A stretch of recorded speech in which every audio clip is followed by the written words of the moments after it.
Tirania de Aço Capítulo 834 Academia de Guerra Aérea. Há cerca de 1 ano e 5 meses se passaram desde a primeira celebração do Dia da Vitória. Na tenra idade de 10 anos, o príncipe Hans von Kufstein se formou no ensino médio e, apesar das muitas preocupações de sua mãe, ele imediatamente se matriculou na academia militar. No entanto, esta não era a academia de guerra em Viena, que abrigava muitos oficiais potenciais do exército. Em vez disso, esta foi a recém-criada Academia de Guerra Aérea em Kufstein. 5 meses atrás, o pai de Hans, Kaiser Berengar von Kufstein, havia participado do primeiro voo tripulado de um objeto mais pesado que o ar. Foi uma conquista monumental para o Reich, e o que se seguiu depois foi o estabelecimento da Luftwaffe. Naturalmente, com um novo ramo de serviço dedicado à guerra aérea, precisava haver uma universidade especializada para os cadetes aprenderem as habilidades necessárias. Assim, foi estabelecida em Kufstein, onde se localizava a primeira grande base aérea do Reich. Jovens de todo o país que tinham acabado de terminar o ensino médio e pretendiam seguir a carreira militar, todos se reuniram nesta universidade para aprender o novo estilo de guerra. Depois que Berengário introduziu o dirigível rígido durante a celebração do primeiro dia da vitória, o povo da Alemanha ficou obcecado com o voo. Ainda mais depois que o Kaiser voou com o primeiro protótipo de avião. No entanto, a Academia de Guerra Aérea não iria apenas acolher todas as crianças que quisessem aprender a voar. Nem todos que entraram seriam pilotos. Como um ramo militar, havia muitas posições a serem ocupadas, e a maioria desses cadetes nunca ganharia suas asas. Hans atualmente estava sentado em seu assento, em um uniforme de cadete feito sob medida. Foi vagamente modelado após aqueles que seriam usados pela Luftwaffe nos próximos anos. A maioria dos membros de sua classe tinha entre 17 e 19 anos e, naturalmente, como academia militar, estava cheia de rapazes. No entanto, como um desvio do protocolo padrão, os militares alemães, pela primeira vez, abriram suas fileiras para as mulheres. Numa tentativa de colocar mais homens em posições de combate, Berengário permitiu que as mulheres entrassem nas 3 academias militares para que pudessem desempenhar funções na administração e na medicina. Uma dessas garotas estava em sua classe, e ela imediatamente chamou a atenção de Hans. A jovem tinha longos cabelos loiros que fluíam de seus cabelos como um rio de ouro.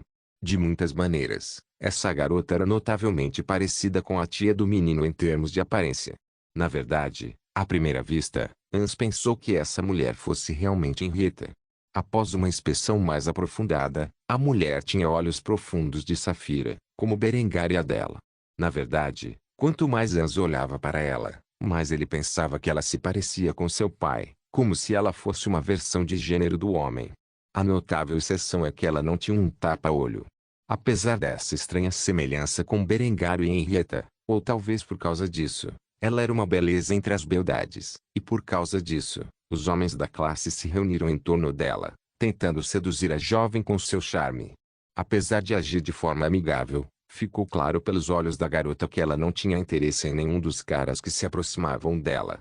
Foi só depois que o instrutor chegou à frente da classe que os homens se dispersaram e ficaram atentos, fazendo a linda loira suspirar de alívio. Hans também estava em posição de sentido, onde o instrutor rapidamente seguiu com as palavras à vontade depois de olhar para o menino no uniforme de cadete por vários segundos. Obviamente, ele estava curioso porque uma criança tão jovem estava entre as fileiras de seus cadetes e rapidamente pediu a Hans que se apresentasse. Você aí, garoto, apresente-se e explique por que uma criança como você está na minha classe. O instrutor não havia sido informado de que Hans estava em sua classe, nem que um menino tão jovem como ele estaria. Ele não reconheceu imediatamente o príncipe, o que não era incomum, pois fora do corpo de cadetes, Hans passava o tempo no palácio com sua família e noivas. Isso não surpreendeu Hans, e ele rapidamente anunciou sua identidade. Hans von Kufstein, eu já me formei no ensino médio e optei por passar meus anos de ensino superior aqui na Academia de Guerra Aérea. Isso é um problema, senhor? No momento em que as palavras von Kufstein escaparam dos lábios do menino, toda a classe o encarou com admiração. Nenhum deles esperava estar na mesma classe que um membro da família imperial.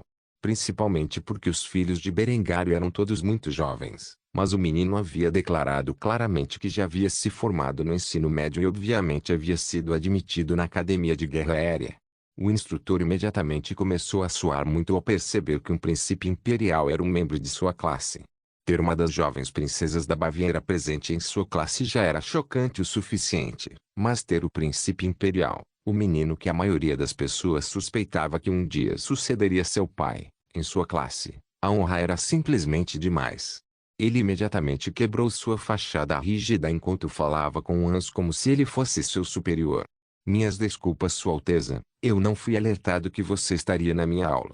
Hans arqueou uma sobrancelha quando ouviu essa resposta antes de educadamente lembrar o instrutor de seus deveres.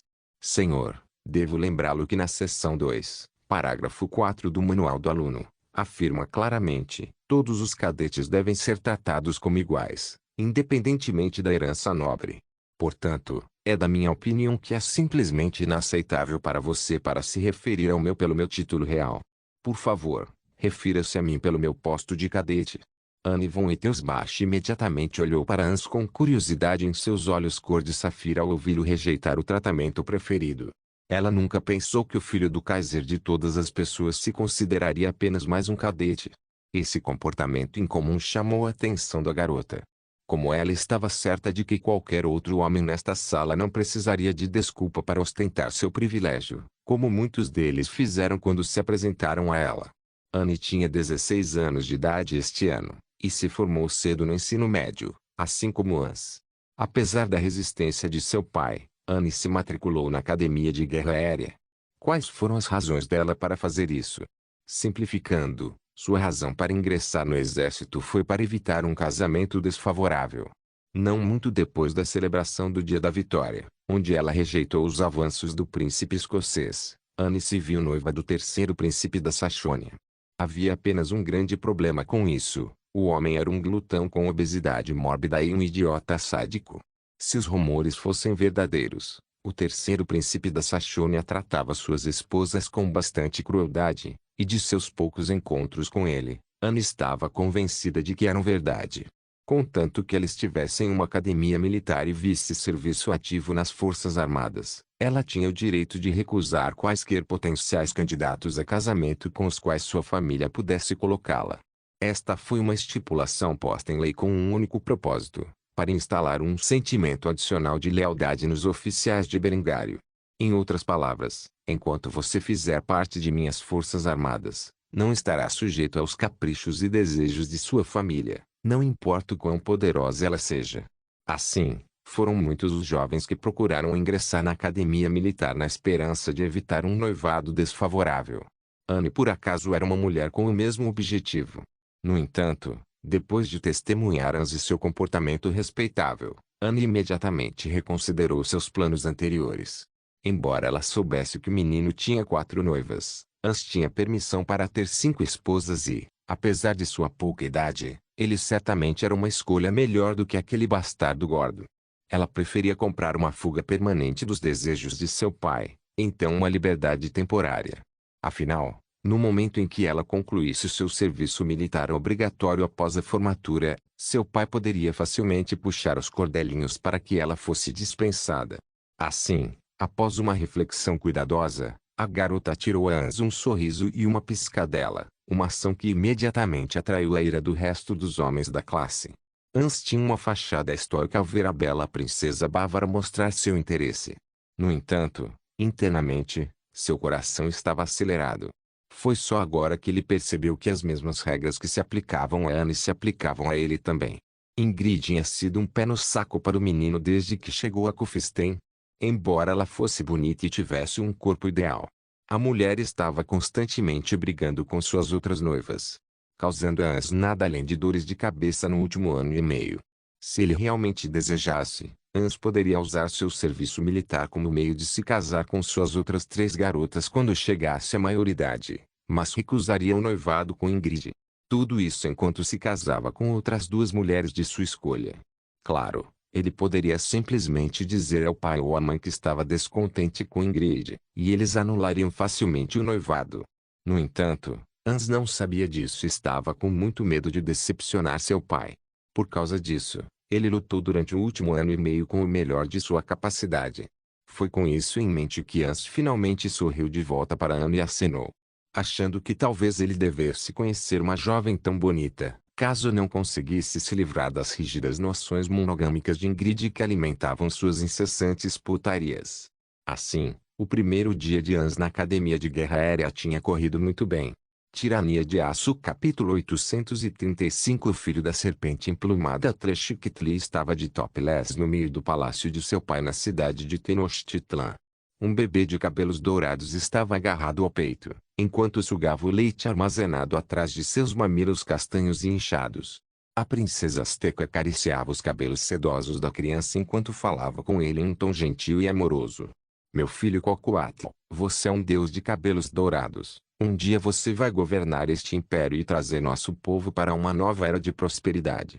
No entanto, primeiro você deve beber o leite de sua mãe e crescer forte, assim como seu pai. Embora Tleshiketli estivesse ciente de que Berengário não era um verdadeiro ser divino, ela agora o adorava como tal. Depois de passar anos viajando entre sua terra natal e Cufestein, a mulher teve que admitir que o que Berengário havia feito por seu povo não era nada menos que um milagre. A relação entre a princesa Azteca e o Kaiser alemão era desconhecida da família do homem, ou assim ela pensava. Eles mantiveram esse segredo para evitar drama desnecessário com algumas das esposas mais ciumentas do homem. Foi por isso que Tleshiketli ainda não conseguiu exibir seu bebê saudável ao pai. No que dizia respeito a qualquer pessoa no Império Azteca, o menino Cocoatl era literalmente o filho da serpente de penas, que havia escolhido a princesa guerreira Tleshiketli como sua noiva. Ou pelo menos essa era a história que Tleshiketli havia inventado ao voltar para casa grávida. O menino continuou a beber o leite da mãe até não poder mais. Depois disso, Tleshiketli o colocou em seu berço. Depois de deixar seu filho descansar, a princesa Azteca voltou ao grande salão do palácio de seu pai, onde o homem estava sentado à sua espera. Itzcoatl tinha um grande sorriso no rosto enquanto anunciava as boas novas para sua filha. Tenho ótimas notícias, minha amada filha. Seus irmãos concordaram em renunciar à reivindicação de meu trono em favor de seu filho divino. Quando eu finalmente passar deste mundo, Cocoatl se tornará o novo imperador de nosso povo. Tleshiketli só pôde sorrir ao ouvir essas palavras e abraçar seu pai em comemoração. Só ela e o velho sabiam que o Império Alemão não era realmente a terra dos deuses. Depois de revelar ao pai que estava grávida do filho de Berengário, ela o coagiu a apoiar a mentira de que seu filho realmente pertencia ao deus Quetzalcoatl. Levou algum tempo para conseguir o apoio de seus irmãos, mas juntos, Tleshiketli e Itzcoatl conseguiram convencer os príncipes do Império Azteca a permitir que seu sobrinho assumisse o trono. Esta foi uma boa notícia por muitas razões. Não apenas Berengário apoiou seus filhos, independentemente de sua legitimidade, mas também significou que o Kaiser seria mais favorável durante suas futuras negociações com o Império Azteca. No entanto, Tleshiketli não se importava com nada disso e estava mais preocupado com o andamento do esforço de guerra. Assim, ela não hesitou em perguntar ao pai sobre esse assunto. Os maias ainda estão te dando problemas. Você sabe que eu poderia ir lá e ajudar, certo? Apesar da oferta de Tleshiketli, seu pai recusou com um aceno de cabeça e uma leve risada. Você é a esposa da serpente emplumada agora. Se você se machucar no campo de batalha, ou pior, isso causaria problemas significativos para a nossa sociedade. Sinto muito, Tleshiketli, mas você não vai mais travar batalhas. Você vai criar seu filho para ser um governante adequado. Talvez você possa convencer o pai real dele a ajudar com isso. Você está sempre me dizendo como a Alemanha é impressionante. Talvez seja hora de você se mudar para lá em tempo integral com a Cocoatl. Não sei exatamente o que o levou a escolher aquele homem para ser pai de seu filho, mas o menino precisará do pai para crescer e se tornar um homem adequado. Se não me engano, a frota alemã voltará para Berenstad nas próximas semanas. Você deve segui-los de volta ao Reich e convencer Berengário a ajudar a criar seu filho. Quanto à guerra com os maias, está indo mais devagar do que eu gostaria, mas a vitória está garantida. Você não precisa mais se preocupar com essas coisas. Talvez em 1 ou 2 anos, tenhamos conquistado totalmente nossos vizinhos do sul. Seu irmão mais velho atualmente lidera o esforço de guerra e, como você sabe, ele é mais do que capaz de alcançar a vitória por conta própria. Eu só quero o que é melhor para você, e esse não é o campo de batalha.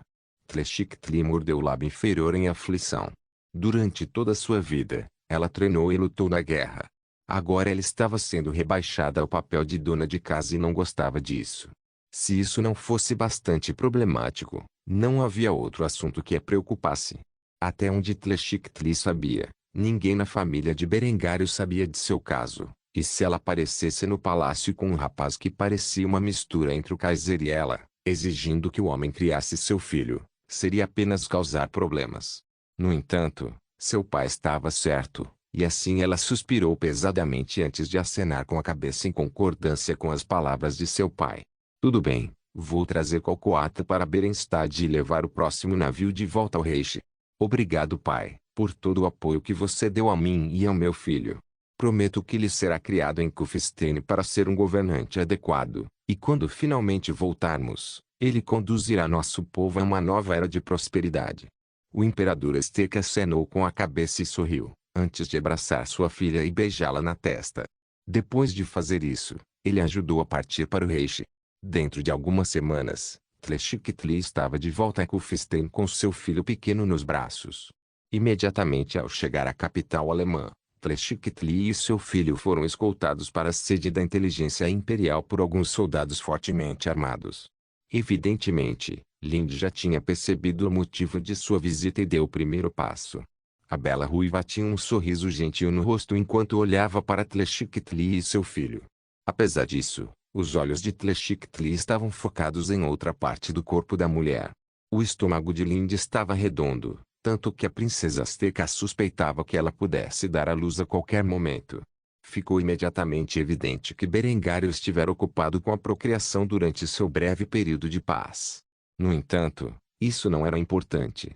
Em vez disso, Tleshik-Tli queria respostas, mas antes que ela pudesse questionar por que ela foi arrastada para a inteligência imperial, Lind falou com um tom severo em sua voz. Eu sei sobre seu relacionamento com meu marido, e também sei que o menino em seu colo é filho dele. Permita-me ser breve. A coroa lhe fornecerá uma vila e uma equipe adequada para ajudar a cuidar do filho. Filho. Também me certificarei de que meu marido visite sua casa regularmente para ajudar a proporcionar uma vida estável à criança e, obviamente, para cuidar de suas necessidades. Você pode ter quantos bastardos quiser com ele por tudo que me importa. Minha condição é que você não se aproxime do palácio sem uma hora marcada, e nunca com seu filho ou qualquer um de seus futuros filhos. O equilíbrio na relação de Berengário com suas esposas é frágil. Atualmente, todas nós estamos grávidas ou demos à luz recentemente nossos próprios filhos. A última coisa que as outras garotas precisam é de outra mulher alegando que Berengário é o pai de seu filho. Você entende? Ao ouvir isso, Tleshik-Tli inclinou a cabeça com respeito. Ela estava incrivelmente agradecida pela benevolência que Lind havia demonstrado e, por causa disso, expressou verbalmente sua gratidão. Obrigado, de verdade, do fundo do meu coração. Lind apenas sorriu para Tleshik-Tli e seu filho antes de beliscar suavemente as bochechas do menino enquanto comentava sobre sua aparência. Ele é tão fofo. Aposta que quando crescer ele vai se parecer com o pai. Você sabe, se o homem se bronzear, certifique-se de criar esse menino direito. Ele vai ser o futuro imperador Azteca, afinal. Surpreendeu Tleshik-Tli ver Lind sendo tão amigável com o filho. Ela tinha certeza de que a mulher ficaria ofendida com a própria existência de Cocoatl. Por outro lado, a princesa Azteca não entendia o quanto Lind amava Berengário. Do ponto de vista de Lind, qualquer filho que Berengário tivesse era uma extensão dele mesmo e deveria ser acarinhado. Esta foi uma das muitas razões pelas quais todos os filhos de Berengário, especialmente aqueles com suas outras esposas, consideravam Lind sua mãe.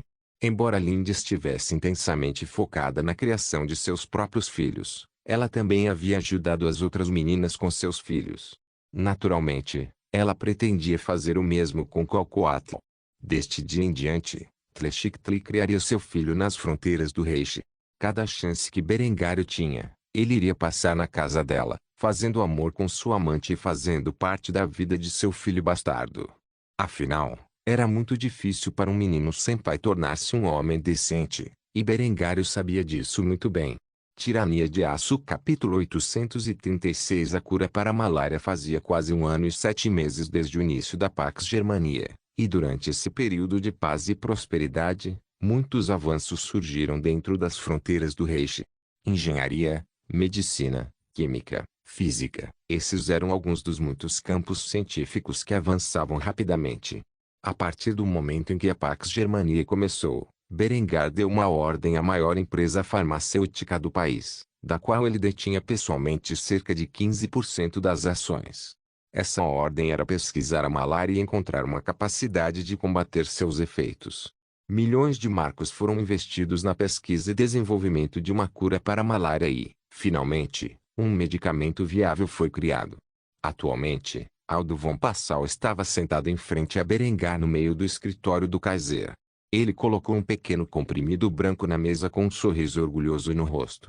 Ao olhar para a medicação, Berengar ficou pasmo. De sua perspectiva, parecia que não era diferente dos analgésicos vendidos sem receita. Assim, ele foi rápido em pedir esclarecimentos sobre o que era esse objeto. Aldo, o que diabos é isso? Você invade meu escritório dizendo que fez um grande avanço em Deus sabe o quê, e depois joga um único comprimido na minha mesa? É isto? O sorriso presunçoso de Aldo de alguma forma se tornou ainda mais enquanto ele ensinava a Berengário sobre sua mais nova invenção. Graças ao seu investimento, minha corporação Air Medical Industries teve um grande avanço no campo da medicação contra a malária. O nome químico deste medicamento é hidroxicloroquina. Aldo estava prestes a fazer um grande discurso sobre química quando Berengário levantou a mão e o silenciou com uma única frase. Não diga mais nada, eu entendo. Como ele não entendeu o que era a hidroxicloroquina. Afinal, tornou-se bastante infame em sua vida passada. Cerca de um ano antes de sua morte como Julian, ocorreu uma pandemia global. Durante os estágios iniciais do surto, havia pessoas fazendo todos os tipos de alegações malucas sobre o que o havia causado e como poderia ser curado. Entre eles estava a ideia de que a hidroxicloroquina era a cura para a doença.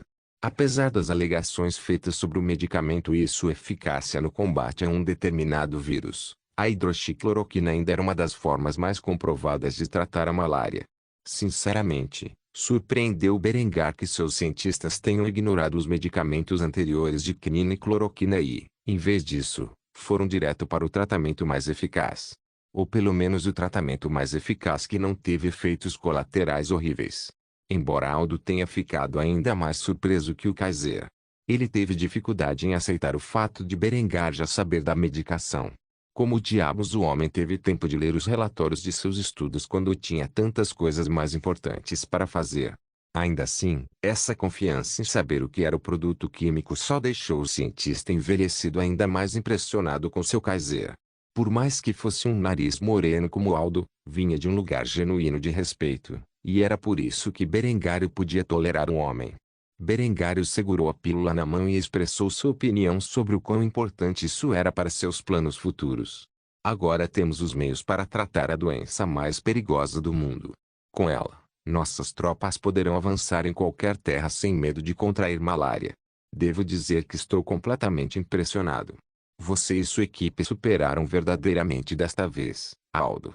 Por mais impressionado que eu esteja com seus resultados, receio ter mais a pedir de seus talentos. Agora que encontramos uma maneira de tratar a malária, quero que você pesquise uma cura para a varíola. Não se preocupe com os fundos, prometo que vou apoiá-lo de todas as maneiras que puder. Devo admitir que, embora não saiba muito sobre o vírus, ainda posso lhe dar uma pista por onde começar seus esforços para curá-lo. Você e sua equipe devem analisar a relação entre varíola bovina e varíola. Tudo o que sei é que as leiteiras tendem a não sofrer reações tão graves do vírus da varíola. Descubra o motivo disso, e você e sua empresa poderão desenvolver rapidamente uma cura adequada para uma doença tão desagradável. Aldo inclinou a cabeça em relação ao Kaiser mais uma vez. Como ele aceitou ansiosamente essa responsabilidade. Claro que, como sempre, agradeço seu apoio. Pode levar uma década, mas tenho certeza de que em breve teremos uma cura para a varíola. Aldo tinha a tendência de exaltar as estimativas que dava sobre prazos. Com a pista que Berengário lhe dera, provavelmente levaria no máximo 5 anos para que uma cura adequada para a varíola fosse desenvolvida. Berengar sempre afirmou que sabia pouco sobre medicina e química, mas de alguma forma ele sempre tinha uma dica que faria a bola rolar. O químico genial estava muito curioso sobre de onde o Kaiser obteve seu conhecimento. Era uma pergunta que vinha corroendo sua mente há anos. No entanto, Berengário nunca permitiria que Aldo investigasse seu passado e, Se o homem estava sendo honesto consigo mesmo, não tinha motivo para fazê-lo.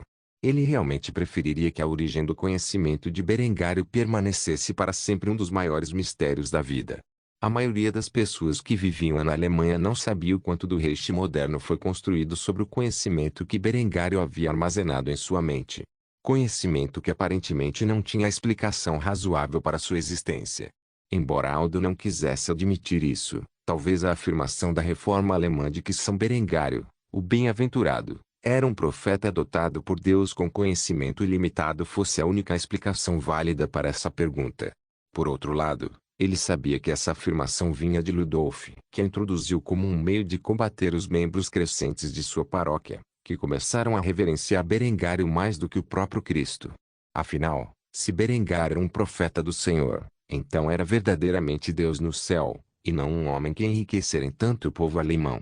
A única falha nesse raciocínio foi o fato de Berengário nunca ter afirmado ser profeta. Nem ele havia afirmado que seu conhecimento vinha do próprio Deus. Ainda assim, isso não impediu a Igreja de tentar salvar a face. Ironicamente, essa tentativa da Igreja de fazer com que os reformistas parassem de adorar Berengário acabou saindo pela culatra de forma espetacular. O fato de Ludolf, que era o chefe da Igreja, proclamar Berengário como um santo vivo, além de profeta do Senhor, só aumentou o zelo daqueles que rezavam ao seu Kaiser. Enquanto esses pensamentos passavam pela cabeça de Aldo, Berengário pôde ver a forma como o homem o encarava e imediatamente suspeitou que pudesse ter algo no rosto. Ele rapidamente apalpou seu belo rosto com a mão antes de fazer a pergunta em sua mente. O que é? Por que você está me olhando assim? Eu tenho algo no meu rosto. Aldo apenas riu do gesto de Berengário e balançou a cabeça antes de responder a pergunta do homem com seriedade.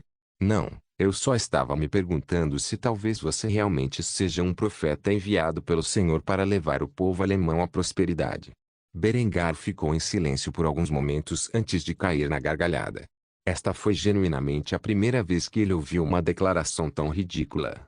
Ele decidiu jogar um osso para o químico, mas o fez de maneira oculta. Eu? Um profeta? Talvez. Ou talvez eu seja um homem do futuro que foi puxado de volta no tempo por alguma divindade pagã. De qualquer forma, não importa de onde veio o meu conhecimento.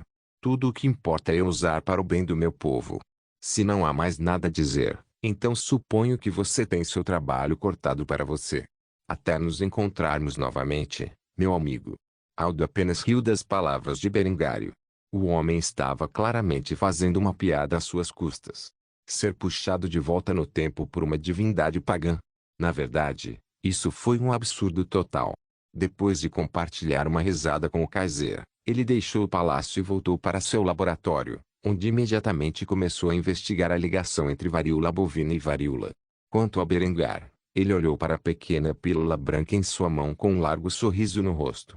Este medicamento permitiria que suas tropas atravessassem o mundo, sem medo do que poderia ser a doença mais mortal da história da humanidade. Se os soldados do Reich planejassem passar algum tempo significativo na Índia e no Sudeste Asiático, eles precisariam desse medicamento para sobreviver. Felizmente, ele o desenvolveu muito antes de sua invasão do Império Anangpur começar, porque quando ele lançasse suas tropas na Índia para garantir o trono para Dária, ele teria um estoque de remédios para a malária. Tirania de Aço Capítulo 837 A delegação Majapahit chega a partir ele de pé nas docas de Trieste estava uma delegação do Império Majapahit, que estava localizado no que mais tarde seria considerado Indonésia e Malásia. Os membros desta delegação olhavam espantados para a cidade portuária alemã. A primeira frota da Marinha Alemã, ou o que dela existia atualmente, estava em serviço ativo, navegando pelo Mediterrâneo, mantendo a hegemonia alemã sobre o mar. Assim, os convidados estrangeiros não viram a verdadeira extensão da supremacia marítima alemã. No entanto, existiam vários navios menores que patrulhavam a baía. Essas embarcações de ataque rápido eram os barcos emitidos para a guarda costeira alemã e patrulhavam o litoral para garantir que nenhuma atividade ilegal estivesse ocorrendo nas águas territoriais alemãs. No porto, com vista para toda a cidade, havia uma colossal estátua de bronze que tomava a forma de uma mulher que carregava uma tocha em uma mão e uma espada na outra. Essa mulher era a Germânia, que era a representação antropomórfica da nação alemã. O Colosso de Trieste, como era conhecido, Havia sido modelado a partir da estátua de Niederwald da vida passada de Berengário e da Estátua da Liberdade. Não era apenas um monumento da vitória alemã, mas também um farol que havia sido encomendado pelo Kaiser para a segunda celebração anual Dia da Vitória. A visão de uma estátua tão monumental, juntamente com a miríade de grandes navios de carga de aço entrando e saindo da baía, trouxe um grande sentimento de espanto ao anfitrião Majapahit. Embora tivessem visto esses navios de carga de aço passando direto pelo Malaca nos últimos 2 anos, eles nunca esperavam que o rei tivesse tantos deles. Um homem idoso que fazia parte da delegação indonésia falou rapidamente com uma bela jovem que chefiava o anfitrião. As vistas que ele estava vendo o intimidavam. Não só o porto era impressionante, mas os veículos nas ruas que se moviam, faziam da cidade portuária alemã um mundo completamente diferente. Princesa, que lugar é esse? Será que entramos na cidade dos deuses? Apesar do medo estampado no rosto do delegado de Majapahit, a jovem referida como princesa apenas balançou a cabeça. Havia uma mistura de admiração e admiração nos olhos da mulher enquanto ela observava cada visão e som peculiares que existiam na cidade de Trieste. Pode parecer, mas não é o caso. Acho que acabamos de pisar em uma terra que é muito mais avançada do que nossa terra natal. Para onde eu realmente acredito que essas pessoas rivalizam com o poder dos deuses. As palavras da jovem chegaram a um acordo com o resto de sua delegação. Embora apenas por um momento antes, o tradutor que acompanhava a delegação riu enquanto expressava sua opinião sobre o assunto. Se você acha isso impressionante, espere até ver o trem. O anfitrião indonésio olhou para o tradutor com curiosidade. Eles não sabiam o que era um trem, mas estavam ansiosos para descobrir. Afinal, eles estavam cientes de seu passado. O intérprete era um homem do subcontinente indiano que fizera comércio com os impérios alemão e Majapahit. Ao longo dos anos, ele passou muito tempo aprendendo a língua alemã para se tornar um tradutor para outros comerciantes, uma posição que era muito procurada e extraordinariamente bem paga. Quando a família real do Império Majapahit procurou alguém que pudesse traduzir suas palavras para o alemão, eles o encontraram ao seu gosto. Assim, eles aguardavam ansiosamente para ver o que esse misterioso dispositivo conhecido como trem realmente era. Infelizmente, no momento seguinte, as esperanças dos delegados de Majapahit foram frustradas por um alemão alto vestido com um terno formal. Temo que você tenha que pegar o trem outro dia. A agenda do Kaiser está lotada e ele não tem tempo para esperar o dia todo pela sua chegada. Assim, fui encarregado de levá-lo à capital em um de seus veículos pessoais. O homem tinha um bigode imperial e uma faixa dourada no colete. Assim como uma cruz presa no peito esquerdo de seu paletó preto. Em uma das mãos havia uma bengala e em cima de sua cabeça havia uma cartola. O homem curvou-se cortesmente para a delegação antes de se apresentar. Meu nome é Balthazar Ritter von Stotzir e sou o embaixador que foi designado para recebê-lo nas fronteiras do Reich. Em nome do Kaiser Berengar von Kufstein, gostaria de dar as boas-vindas pessoalmente à Alemanha. Agora que minha apresentação é fora do caminho, se você me seguir até o dirigível, partiremos para Kufstein imediatamente. O intérprete traduziu as palavras e quase se cagou ao fazê-lo. Rumores de que os alemães eram capazes de voar se espalharam desde a primeira celebração do Dia da Vitória. No entanto, ninguém os havia confirmado até agora.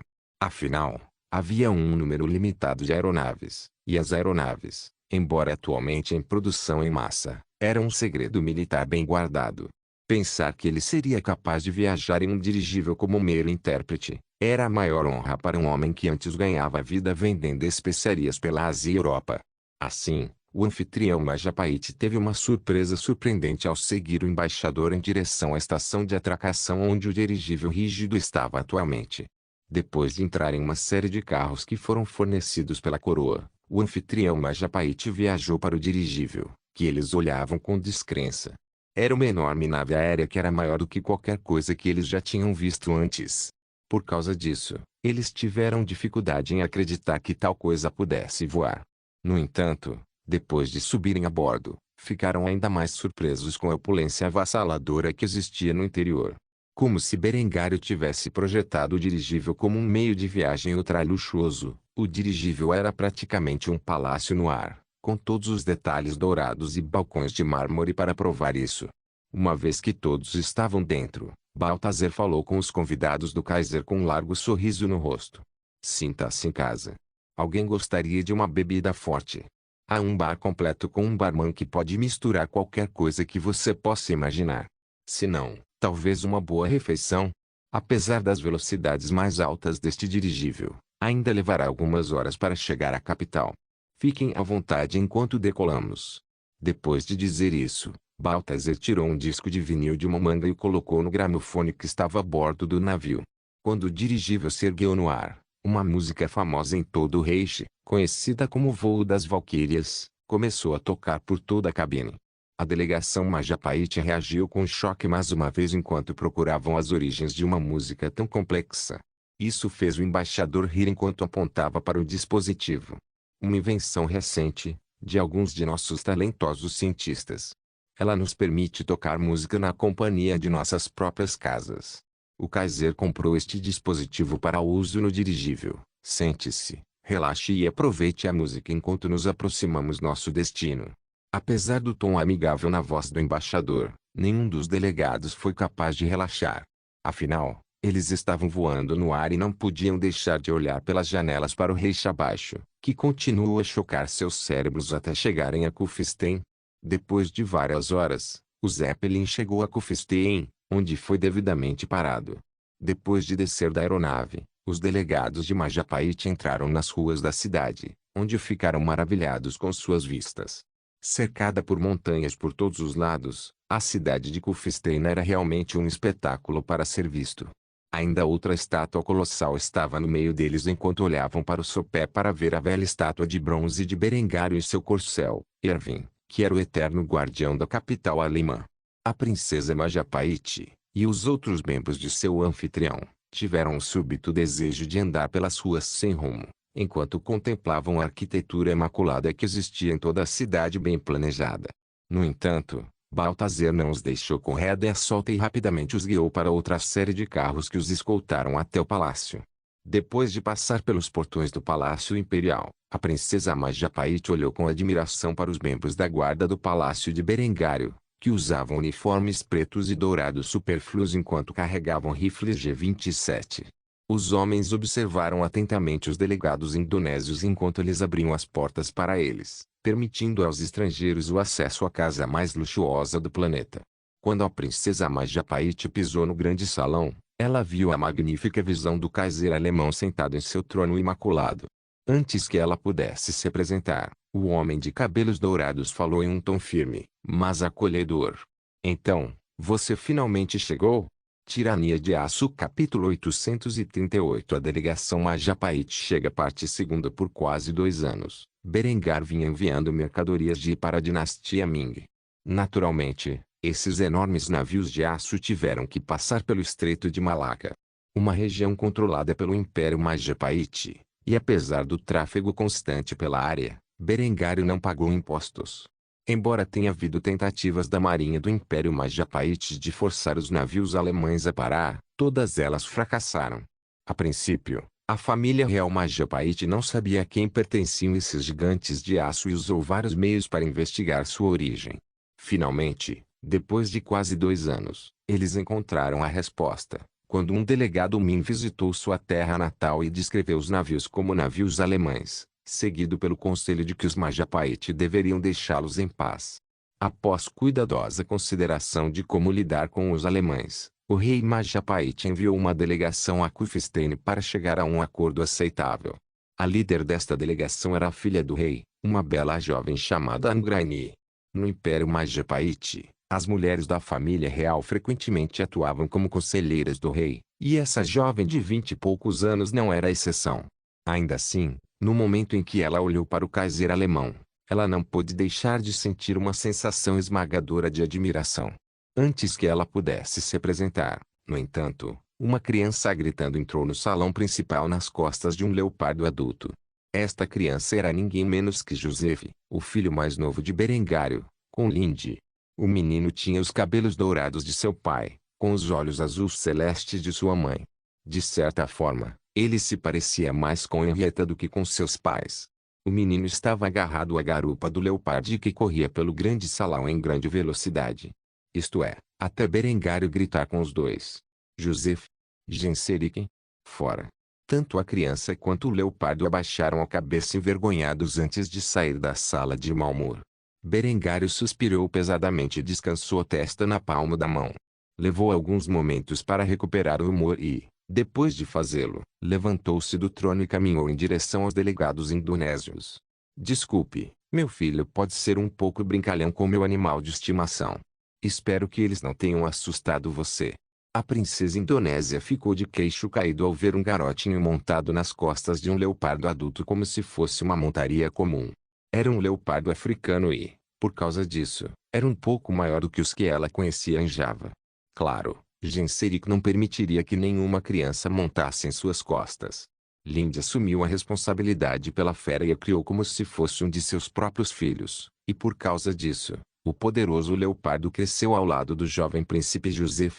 Os dois eram praticamente inseparáveis, e muitas vezes jogavam juntos. Genseric era, afinal, filho de um familiar de uma divindade, e por causa disso, tinha uma inteligência elevada, praticamente ao nível de uma criança humana. Assim, conseguiu se dar bem com o menino como se fossem realmente irmãos. Naturalmente, como um leopardo, ele cresceu mais rápido que o menino humano e, por causa disso, muitas vezes brincava levando o menino para passear pelo enorme palácio. Esse comportamento excepcionalmente domado de um predador foi possivelmente a coisa mais intrigante que a delegação indonésia viu o dia todo, e eles ficaram sem palavras. Quanto a Berengário, admirava a beleza natural da princesa. Quando se tratava de mulheres asiáticas, a preferência de Berengário era por beldades de pele de jade do nordeste do continente. No entanto, ele teve que admitir que esta princesa era do seu agrado. Ao inspecionar o peito bastante humilde da mulher, lembrou-se de que Linde havia dito que estava tudo bem se ele espalhasse sua semente entre as princesas do mundo. Naturalmente, ele pretendia tirar vantagem disso, mesmo que não planejasse ter um relacionamento real de longo prazo com a mulher. Era um ditado comum que Genghis Khan teve dezenas de milhares de filhos com milhares de mulheres. Assumindo que uma história tão antiga não era um exagero, então Berengário teve que admitir que estava muito atrasado. O homem já estava na casa dos 30, e ainda assim tinha menos de 20 filhos, com um punhado de mulheres.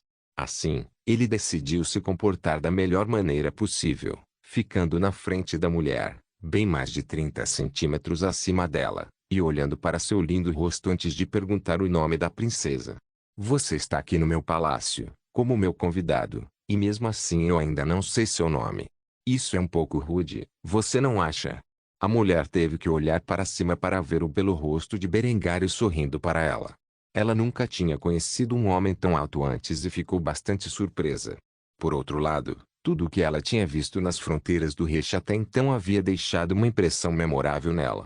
Depois que o tradutor transmitiu as palavras do Kaiser, a mulher ajoelhou-se respeitosamente antes de se apresentar ao homem. Meu nome é Angrani da dinastia Rajasa. É realmente um prazer conhecê-lo, ó poderoso Kaiser. Quaisquer ideais de justiça que Angrani tivesse quando partiu para o Reich estavam agora mortos. Ela sabia que não havia como pedir que o Reich pagasse impostos ao passar pelo Estreito de Malaca.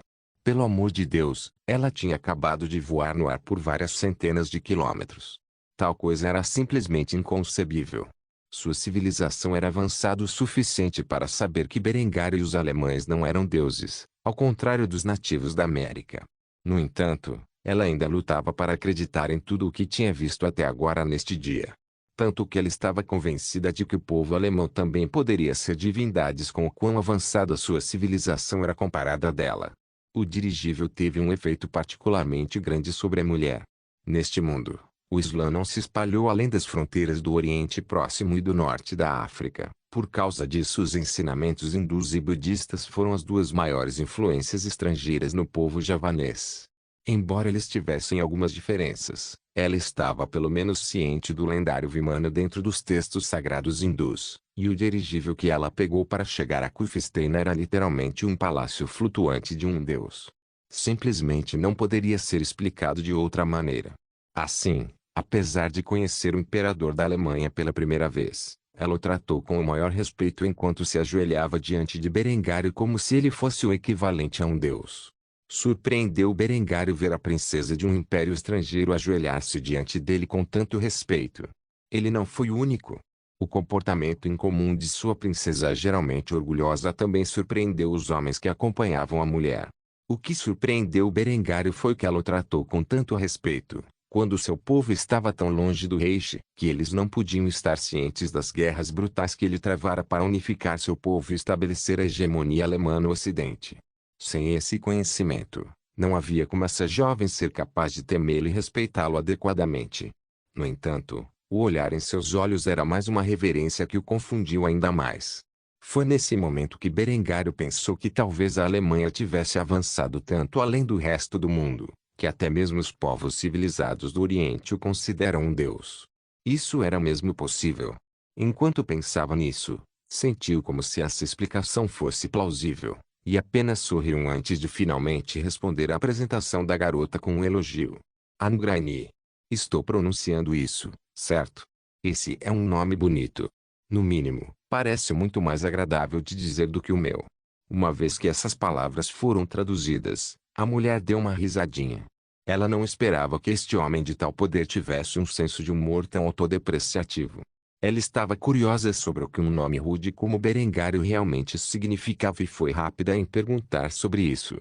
Perdoe minha insolência, mas estou curioso. O que significa o nome Berengário? É comum na Alemanha? A isto, Berengário zombou e abanou a cabeça antes de responder a mulher. Até recentemente, era raro encontrar um homem chamado Berengário. É um nome de uma era muito mais antiga. Talvez 2 ou 3 séculos atrás você veria um bando de Berengários correndo, mas você não encontrará muitos homens do meu idade com esse nome. Embora, hoje em dia, seja o nome mais popular para meninos. O que isso significa pode ser chamado de amálgama das antigas palavras do alto alemão urso e lança. Depois de dizer isso, Berengário rapidamente mudou a conversa para algo mais importante e forçou a mulher a expressar seu raciocínio para visitar o rei. Chega de apresentações. Diga-me por que você está tão longe de casa, aqui no meu pequeno império. Talvez eu tenha feito algo para ofendê-lo. Esta é a primeira vez que tivemos uma interação, não é? O que é isso? Que você deseja de mim? A princesa Majapahit sentiu como se seu coração fosse explodir se ela perguntasse ao homem o que seu pai havia pedido. Exatamente como ela deveria forçar este homem a pagar um pedágio pelo uso do Estreito de Malacca. Se ela perguntasse tal coisa, ele apenas riria na cara dela e a expulsaria de seu palácio. Em vez de tentar fazer com que os alemães pagassem impostos, ela decidiu que tentaria abrir o comércio entre os dois impérios.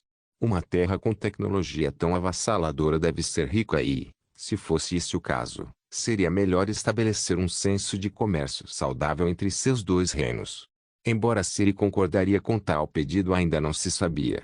Assim, com um pensamento silencioso como se estivesse falando com seu pai, ela se desculpou antes de fazer seu pedido. Lamento, pai, mas não posso transmitir o seu pedido. De forma alguma os alemães estariam dispostos a reconhecer nosso controle sobre o Estreito de Malacca. Insistir nisso só traria desastre ao nosso império. Receio que devo tomar um caminho alternativo. Depois de pensar isso, a princesa respirou fundo antes de falar de seus desejos. Eu gostaria de estabelecer o comércio entre o Império Alemão e minha terra natal. Depois de ouvir as palavras traduzidas para a língua alemã, Berengário pensou por alguns instantes. Ter acesso à Indonésia seria bom para a futura guerra com o Japão, e ele não tinha dúvidas de que a Imperatriz também acabaria tentando tomar as ilhas para si mesma. Afinal, havia borracha e óleo neles, algo que ela precisava desesperadamente para competir com as forças armadas do Reich. Assim, após alguns segundos, Berengário suspirou pesadamente, como se estivesse em profundo pensamento, antes de revelar seus pensamentos à bela jovem. Suponho que posso aceitar tal coisa, mas tenho uma condição que deve ser cumprida antes de fazê-lo. Assim que as palavras de Berengário foram traduzidas para o Angrani, ela sorriu e agarrou as mãos dele com uma expressão suplicante em seu lindo rosto, antes de expressar seus pensamentos. Qualquer coisa, desde que eu possa dar, é sua. Um sorriso diabólico curvou-se nos lábios de Berengário enquanto ele sussurrava algo em sânscrito nos delicados ouvidos da mulher. Dormir comigo. Não se esqueça de deixar o link de se inscrever no canal. Caso queira contribuir de alguma forma com o canal, entre em contato comigo pelo Instagram do canal. O link do Instagram do canal estará na descrição do vídeo. Por favor, certifique-se de verificar meus outros vídeos. Tenho certeza que você vai gostar deles. Solém irmãs, solém irmãos.